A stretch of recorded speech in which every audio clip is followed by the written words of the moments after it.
As you may know, it is Black History Month here in the United States, and it's been a goal of mine for the past couple of years to educate myself in African American history and also to get a better understanding of that perspective. I definitely wanted to take some time this month to really focus on African American history and read as many books as I can.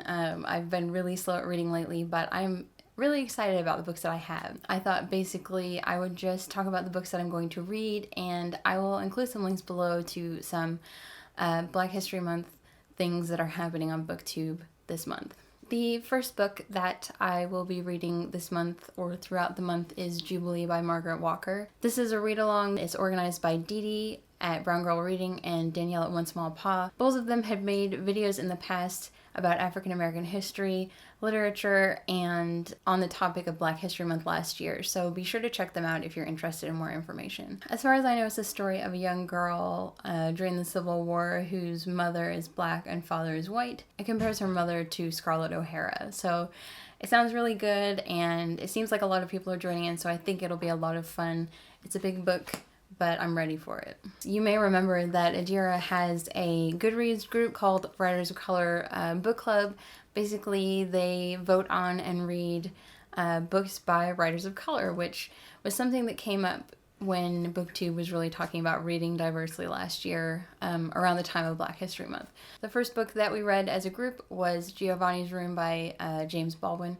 And I didn't actually finish it because it was a library book, and I had a bunch of books last year around this time that I didn't get to all of my library books. So I actually went out and purchased a copy of Giovanni's Room because I know that it's supposed to be really stellar, and I am really interested in getting into more of Baldwin's work. Like most of these books, Baldwin is a classic and very important African American writer and American writer.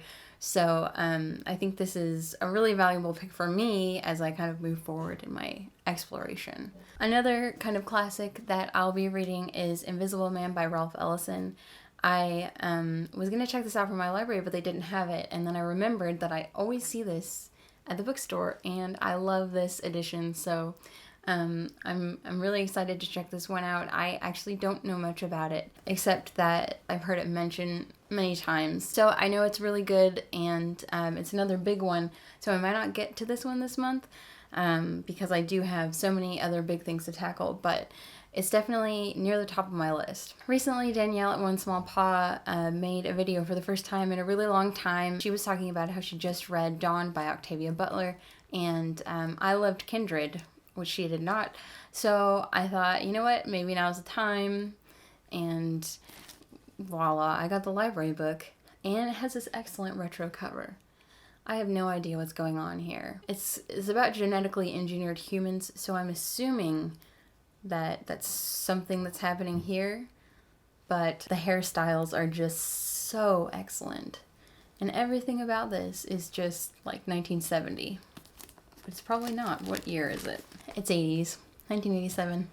And finally, I have Parable of the Sower, also by Octavia Butler. It's the first in a series. I've heard so many people talk about this, so I think it's going to be really amazing. It's set in the sort of near future, and kind of like other post-apocalyptic stories that I've read recently, it is about people living in small communities and living in a post-apocalyptic or dystopian society.